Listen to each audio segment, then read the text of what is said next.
Thank you for joining me today. I am doing a clarification video. This is in regard to my most recent video on the delusion. I believe it's called Delusion. I believe I left the impression, or may have left the impression, that I'm saying the coming from heaven of Satan and his angels when they're cast out is visible. I actually didn't say it was visible, but based on the graphics I have on the screen, it appears that way. I'm not saying it's visible or invisible. Would I be surprised? Absolutely not. Absolutely not. But that's not what I was saying. I don't want to go beyond what's written. What I am saying, what I intended to say, was that Yeshua is coming as God in the glory of God and the glory of his Father. But before he does, Satan will come like lightning. Yeshua is God. Yeshua is coming as lightning, or like lightning, and Satan is coming like lightning, like God.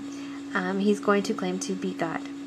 And let's go back to the original passage in Luke where Yeshua is speaking, and we read, "The 70 returned with joy, saying, 'Lord, even the demons are subject to us in your name.' And he said to them, 'I was watching Satan fall from heaven like lightning.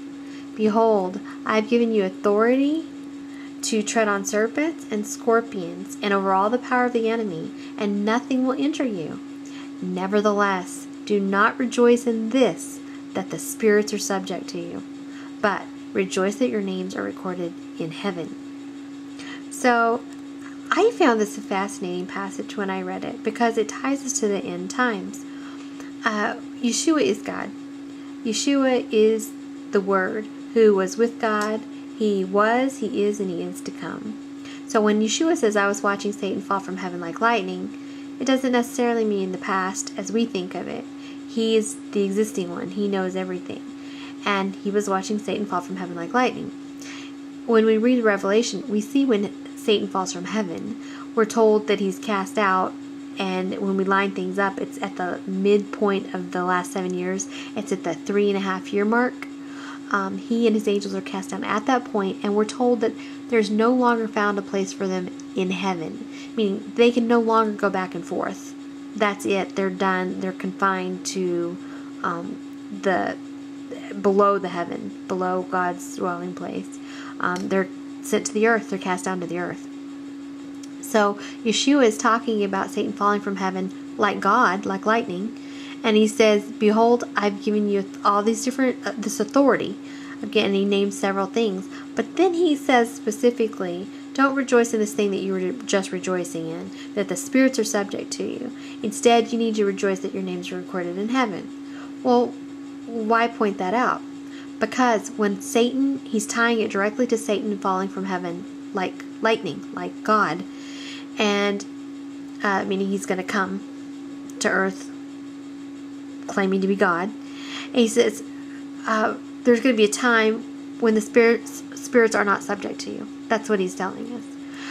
And we go on to read in Daniel about a vision Daniel's having, and he's watching a couple parties talk, ask questions back and forth, and he's just seen a lot of end time events. And he hears one ask another one a question about when are these things going to happen.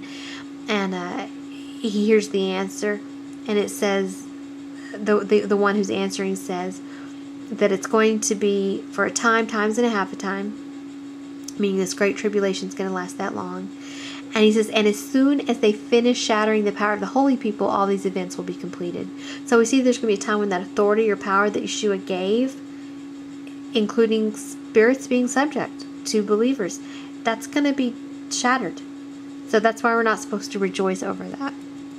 When we go down to Daniel 12:1, we also read about Michael, the prince who stands guard over the sons of Daniel's people, or your people, who are defined as everyone who's written in the book. He's going to arise, and there will be a time of distress such as never occurred since there was a nation until that time. We know that this rising of Michael happens when there's only 3.5 years left. And Michael and Satan are not God. Michael and Satan are created beings. They are not omnipresent. So wherever they are, that's where they are. They're not two places at once. So Michael's on the earth protecting the people whose names are written in the book of life, but then he's going to ascend at the 3.5-year mark. And we read that when that happens, it's going to result in a time of distress such as never occurred since there was a nation till that time. The restrainer is removed.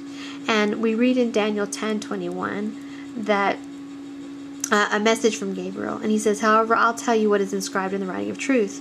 Yet there is no one who stands firmly with me against these forces," and those are demonic forces, "except Michael your prince." So we read that Michael is the one who protects the people of God, and he protects them against demonic forces. But that protection is removed. So when you're talking about being subject to spirits, there's a shattering of the holy people in the last 3.5 years. And that happens to be when Satan falls like lightning, which is the term that is referring to God, Yeshua, lightning. So he's going to come and claim to be God at the 3.5-year mark. This is interesting. I just thought I'd share this with you. In Revelation 12, we're given several names for Satan. He's called the great dragon, the serpent of old, the devil, Satan. And we're seeing that he's thrown down to the earth, and his angels are thrown down with him. And we read about the woman, and the woman is Israel, the woman who gave birth to the male child. She's protected or nourished in the wilderness for 3.5 years. But this is what's interesting. She's protected from the presence of the serpent, or the presence of Satan. So here we see that Satan is present on the earth, because that's where she is. And the word for presence literally means face or front of the human head. So the woman is protected in the wilderness from the face of the devil for 3.5 years. Very interesting. When we go to Daniel 7, I believe that was verse 24, we read about the 10 horns on the 4th beast kingdom, the Antichrist kingdom. It says, "As for the 10 horns out of this kingdom, 10 kings will arise, and another will arise after them." This is talking about the little horn. This is talking about the one we call the Antichrist. "And he will be different from the previous ones, and will subdue 3 kings." Now the word for different here literally means he will be altered, changed, or transformed. So this little horn will be altered, changed, or transformed. In another place, we also read that he's larger than the others. He comes after the 10, and he's larger, he's different, and specifically, he's altered in some way. He's changed in some way, or transformed in some way. Does this have something to do with the mortal wound that's healed and a appearing of being resurrected? Very possibly. We also read in Isaiah and I believe Ezekiel, where it talks about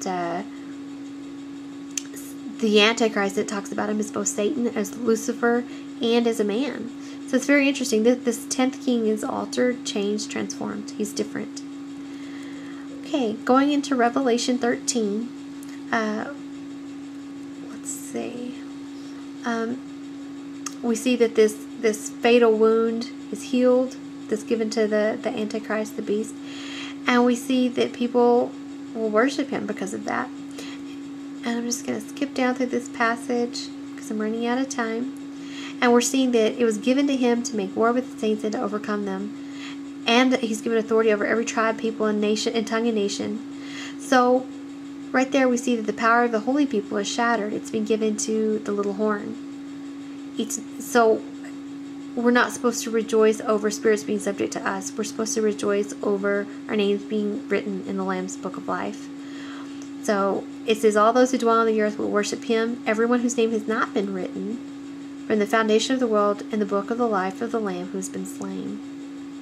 So when we read all of that, and we go back to Yeshua's original statement, he said, "I was watching Satan fall from heaven like lightning," because his people were excited to have spirits subject to them. He says, "No, I watched this." And he's tying this to the last days.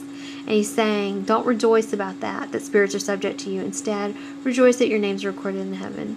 And that was actually my point. I'm sorry. I hope I didn't confuse anyone. Again, I'm not saying that when Satan's cast out that it's not visible. I'm just not saying it's visible either. I don't want to go beyond what's written. So I hope I didn't confuse anyone. Thank you for joining me today. Yeshua bless you. Please pray for me, and I will pray for you.